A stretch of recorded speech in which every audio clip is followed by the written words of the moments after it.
Welcome to Inside the Firm, a podcast dedicated to small business owners and hosted by entrepreneurs, Alex Gore and Lance Cayko. Each week, they take you on their journey of how to start, run, and grow a business by bringing you inside their architecture and real estate development firm. Get a behind-the-scenes tour of how these business leaders manage their clients and foster company culture while creating new and innovative projects. And now your hosts, Alex Gore and Lance Cayko. Welcome to another episode of Inside the Firm. I'm here with Lance. Looks like a celebrity Cayko. Which one? It's your guess. TBD. You know what? Send us fan mail. You tell us. Yep. Alex was called Johnny Bravo. Johnny Bravo yesterday. Gore. We have a great show for you today. I thought they were talking to Lance. Nope. Because I couldn't remember who Johnny I had Bravo my was. hood on. I think I had my hood on too, so I was like, no, I'm pretty sure. And then Al looked up Johnny Bravo. Like, you look it up yourself if you're watching on the YouTube, and then look at his side profile. Well, and the hair color. Absolutely. Like We just dark gotta- hair, blonde hair. Yeah. One of Al's prizes, if he gets this big contract, is going to be some new shades. Oh, nice. Yeah. Nice. I like shit. Yeah. So anyways, we got a great show for you today. Let's get into it. But before we get into it, let's pay the bills. The first one you can go to is buildabetterco.com. Take a look at the training about how to improve your firm. If this year isn't the year, I don't know what year you're living in, because it should be 2025. And you should take things seriously, and things should kick off. And if not, then it's okay to lower your expectations and then exceed them. Yeah. But it's also okay to plan for the future, to set ambitious goals and try to hit them. Go to buildabetterco.com, watch that, and reach out if it resonates with you. Arcat.com is your one-stop shop for specifications, CAD, details, BIM content, and so much more. Whether you're an architect, engineer, or contractor, Arcat has the tools you need to streamline your projects and stay ahead of the curve. Best of all, it's completely free to use. Start your next product search on Arcat. That's arcat.com. All right, the first thing we're going to go through are a couple executive orders from Trump that actually affect architecture and maybe even business. One we might just touch upon. Sure. But I always want to go to the source, right? So there's one. I'm going to talk about it, Lance. I'll probably read some of it and then get your reaction to it. It's Trump's executive order, and it's called Promoting Beautiful Federal Civic Architecture, right? So here it is. It's 2 paragraphs. So I'll read the 2 paragraphs. Oh, that's it? Yeah. Some of them are long. The next one's long. I'm not going to read the whole thing. I hereby direct the Administrator for the General Service Administration, GSA, Yep. consultation with the Assistant to the President for Domestic Policy and the heads of the departments and agencies of the United States where necessary to submit to me within 60 days recommendations to advance the policy that federal public buildings should be visibly identifiable as civic buildings and respect regional, traditional, and classical architectural heritage in order to uplift and beautify public spaces and ennoble the United States and our system of government. Such recommendations shall consider appropriate revisions to the guiding principles for federal architecture and procedures for incorporating community input into federal buildings design selections. I actually don't like that last part. If before such recommendations are submitted, the Minister of the General Service Administration proposes to approve a design for a new federal public building that diverges from the policy set forth in this memorandum, the Administrator shall notify me through the Assistant to the President for Domestic Policy not less than 30 days before the GSA could reject such design without incurring substantial expenditures. Such notification shall set forth the reasons the Administrator proposes to approve such design. Yeah, and I've got it up here on the YouTube, and I'm going to highlight the part that also kind of triggered me. The community input part, too. I'm like, man, I don't know if they ever help. I'll be honest with you. Like, you tell me. Honestly, Not in my neighborhood, you know? That's what they're going to do. Not in my backyard. honestly, sometimes, but the hard thing to stomach is there'll be some recommendations that, yes, we should implement this. This is pushing back from the developer from just packing things in. This makes sense. But to get that, you also have to get crazy people who literally will see like 7 acres in a city that obviously should be more dense and be like, you should put 4 houses on there. You need to just put 4 houses on there. And the thing is, okay, do I literally have to acknowledge this crazy thing and say how that's stupid? Some council people, this is how some people operate. Yep. Is, we want to do 100 units. The lowest number that was thrown out was 4. Let's just split it in the middle, and we'll do 50 units. Like, no. That's not. God. You know what I mean? Yeah. So that's where it's like, you can't get the weef without the chaff and all that. And just with federal buildings, I don't know like how the public is going to influence it better. And here's we can move on to the next one after this, but I like that you read it all, honestly, because I was like, is it going to say something about classical Roman architecture, classical Greek architecture, classical Italian architecture, right? Yeah, all it says is you can find should be visually identifiable as civic buildings and respect regional, traditional, and classical architecture. Well, guess what? We are not ancient Rome. We are not ancient Greek. So, if anything, like the most positive lens I would put on this is I'm like, well, what if it's a regional classical building in the sense of like Colorado, and it really digs people like let's say we got commissioned to do one. Like we could do a regional one here. That would be like regional to. Have you seen Blackhawk? Have you went through Blackhawk and seen those historic buildings? Yeah. There's some in South Dakota too, Yeah. like these mining towns, right? Yeah. You could do that. Like you could even say, it's North Dakota. We're going to do some Native American heritage, something cool. Yep. Exactly. You know? You could speak to the indigenous, people that are indigenous to the area, with as far as natives go.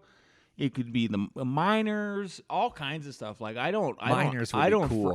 Totally cool. I don't freak out about this. Maybe that like a lot of other architects probably are groups that I'm not even paying attention to anymore.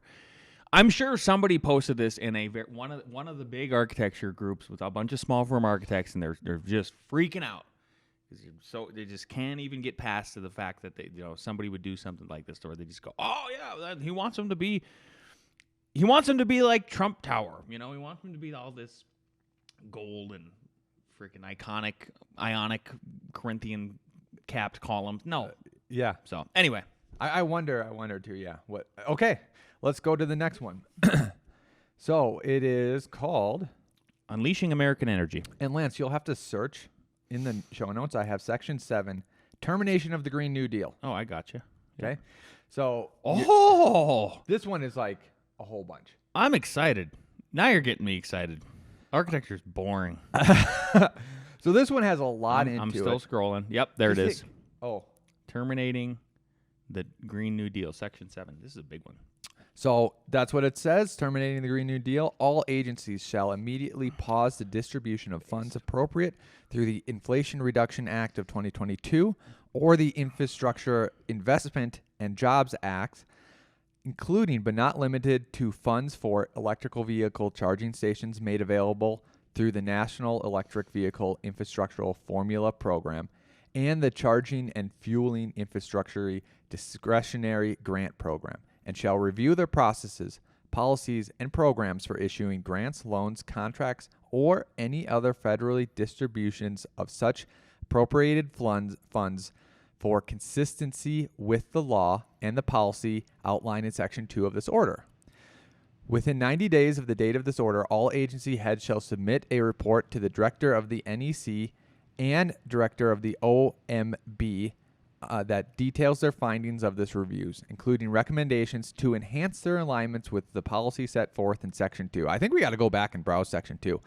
No funds identified in this section, subsection A, shall be distributed by any given agency until the Director of the OMB and the Assistant to the President for Economic Policy have determined that such distributions are consistent with any review recommendations they have chosen to adopt.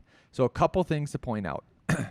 One, the don't distribute funds for the charging stations. This is $4 billion or something ridiculous What? of money that they've set out to make charging stations. And they excluded Tesla from receiving this money because they hated Elon, the guy who is making charging stations. Yep. They've made, since 2022, so for 3 years, they've made 0 charging stations. Wow. Right? Elon, without this free government money, has probably made 1,000, maybe 100. I haven't known. He makes electric charging stations. Everyone can see them popping up. Since 22? Keep Yep. going, Yep. So I bet you with free money, he probably could have made even more, right? So just know that, like, pausing that, you're pausing something that has shown 0 results in 3 years. Tesla also opened 1,000 in just 2024. Okay, so over 1,000 in 1 year. Yep. Right? The second thing I want to bring up before we go to Section 2 and look through Section 2 is, because this is architecture and all this, there are grants and funds and tax credits for if you're going to do geothermal, if you're going to do this, blah, blah, blah. So there's this other article. It's from Sustainable Views. Critical tax credits survive Trump's IRA funding pause. Oh, that's the IRA funding pause. And I don't know if it... So this is something just to be aware of, because I don't know the answers to this. If you're looking for these funds for these projects, what's going to happen to them? If I go to Section 2, let's find Section 2. Oh, all the way up now. Yep. Yeah, no problem. I'm there. Okay. I'm there, so, bro. Section 2 of this policy, it is the policy of the United States, and I'll probably, there's like A, B, C, D, and E, so I'll probably just read like the first sentence. A, to encourage energy exploration and production on federal lands and waters. Know what's so funny is Biden actually did this as an executive order. No, he did. He wanted to let data centers be built on federal lands. Okay. But he said that they have to prioritize DEI and clean fuels, which you can't get permitted anyways because the bureaucracy goes so crazy. Yeah. B, to establish our position as the leading producer and processor of non-fuel materials, including rare earth minerals, which will create jobs. So that's actually really good. Rare earth minerals are not rare. We're just not allowed to mine them here. They're needed for magnets. They're needed for robots. They're needed for batteries. So it'd be great if we weren't reliant on other countries for that, since we have them here. C, to protect the United States economy and national security and military preparedness by assuring abundant supply of reliable energy. Okay. To ensure that all regulatory requirements related to energy are grounded in clear, applicable law. So not just a made-up like hurdle. bureaucracy muddle muck. Yep. E, to eliminate the electrical vehicle mandate and promote true consumer choice, right? Which is essential for economic growth. So instead of mandating, it's just your choice. Regardless of the mandate, my wife's next vehicle is going to be electric because it fits her needs. And then she doesn't have to go to a gas station ever again, which she loves. So you just plug it in. Yeah. Well, I mean, the within a 50-mile radius type of thing, it totally makes sense. Like Jen's cars. Oh yeah. I buy it. I buy it. I buy it for certain people. One of ours is a hybrid. I literally buy it. Is it really? You haven't? Yours is. No. One of our employees. Oh yeah. Is a high, and he never gasses up because it's just they just work really well. Yeah, I think that's what I'm gonna get, Kaya. Is this honestly like a hybrid? Yeah. So, okay. F, to safeguard American people's freedoms of choice of variety of goods and applications. But not limited to light bulbs, dishwashers, washing machines, gas stoves, all this other stuff. So this is all guidance of what things need to comply with, or they should too, right? G, to engage in the global effects of rule regulations or actions shall, whenever evaluated, be reported separately from its domestic cost and benefit in order to promote sound regulation, decision-making, and prioritize the interests of the people. H, to guarantee that all executive departments and agencies provide opportunity for public comment and rigor, peer review, scientific analysis. again, I don't like this. Like, that's why, oh, you can't build this mining thing here. I do understand. Who's this paying is the a democracy. scientists? Yeah. Yeah.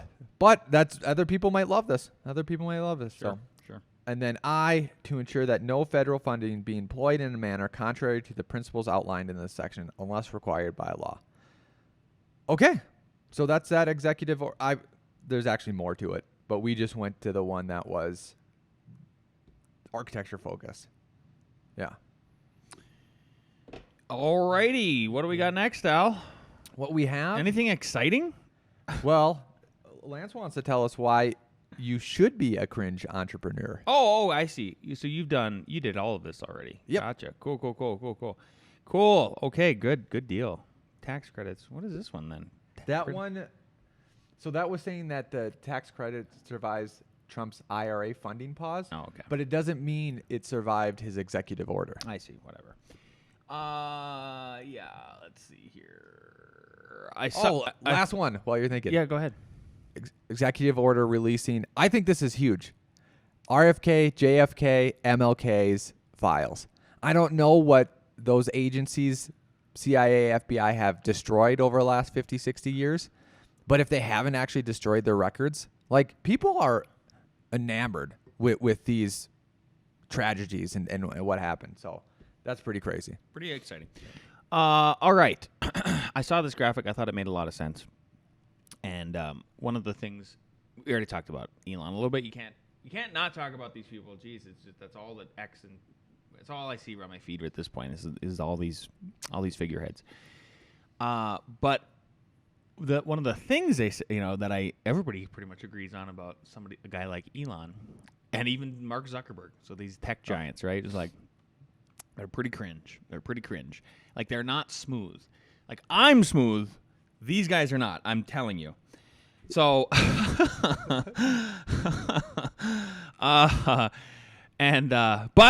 I have been cringe plenty in my life for sure. And I think about, like, maybe the first, I don't know how many episodes of this show, the first time I got up and tried to do public speaking, the first time maybe I went ice fishing. If you go look at Fishing with Lance on one of the very first videos that I ever published, it's like me not setting up my tent correctly and it blowing away.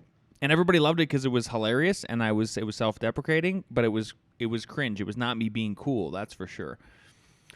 So the graphic I have up here is for everybody listening terrestrially. It's like a guy standing on a cliff on the left, and then on the right, it is a diamond with another cliff. And then between is like a big chasm.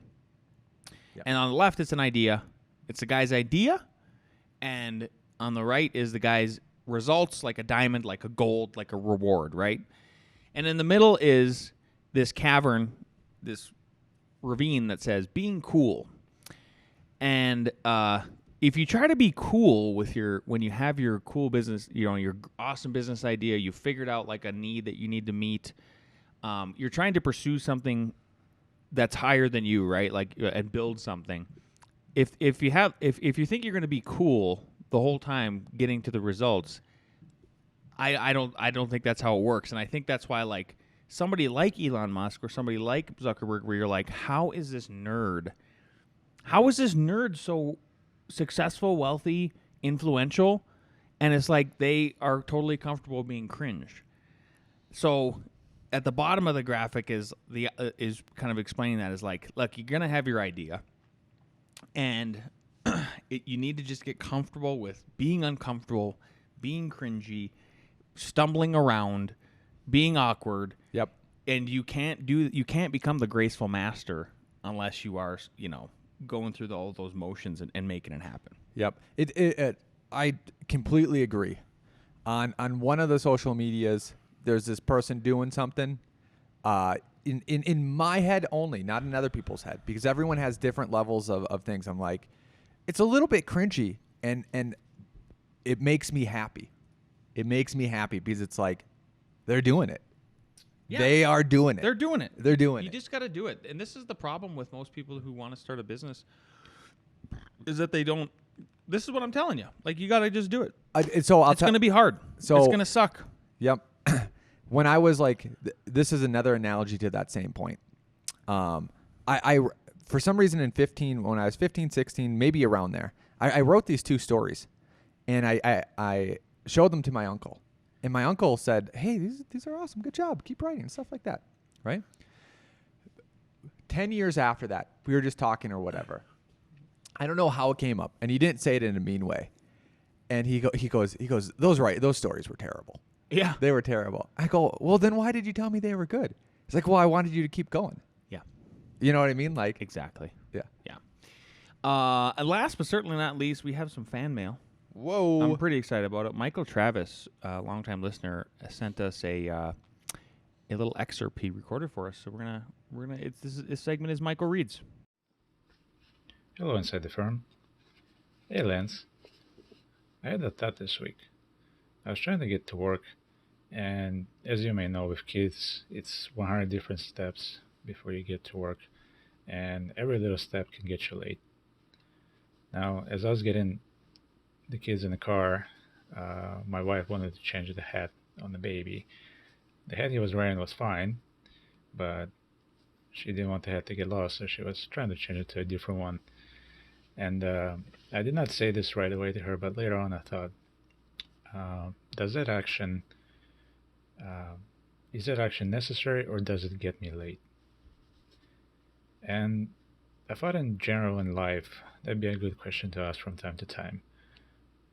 The things we do, is it necessary, or does it get me late? Anyway, thanks. Big fan of the show. Bye. I think that's one way to look at it. Mm-hmm. Another way, and I wonder if this is true or not. Kids lose stuff. These are facts. One kid has a compass, the other kid doesn't have a compass. This is what happens in my life, right? Wow. Then they're not happy about it, right? Because they both need a compass? No, they are fine with it. They don't care about Oh. that we have requirements for Cub Scouts and we need to use the compass Oh. next week's. Dad cares Gotcha. because now I need to either get another compass or something like this. So I do want like, oh, is this like a nice hat that they want to use for a long time? And or is this just like I have gift hats from like from companies. You know, so when I go out jogging, like it's just like it has some company logo on it. I have no idea, right? I'm running in the morning or at night anyways. So what I'm getting at is, okay, that thing might make you late, but if that's actually a hat that you're going to need when you go out, and all of a sudden you have to rebuy it, versus like a stupid hat that your wife's sister gave to you, you know, like you just got as a present, hand me down, Yep. you know, then yeah, maybe that is saving a longer view time frame, a longer view of money, right? So like some things I am a proponent of a quick feedback loop. But if you do something in a quick feedback loop that's going to nail you hard on the other side, it may or may not be worth it. It really, really, really, really depends. Yeah, I liked what I liked about the take was I suffer from this a lot, and I think that's why I'm I end up pushing things like a minute or two past when I'm supposed to be there, you know, and then I'm texting like maybe a potential client or you or whatever and saying like, I'm gonna be like 5 late, and then there's like a compounding effect. So there are certain things where I'm like, you know what, Lance, maybe your neuroticism.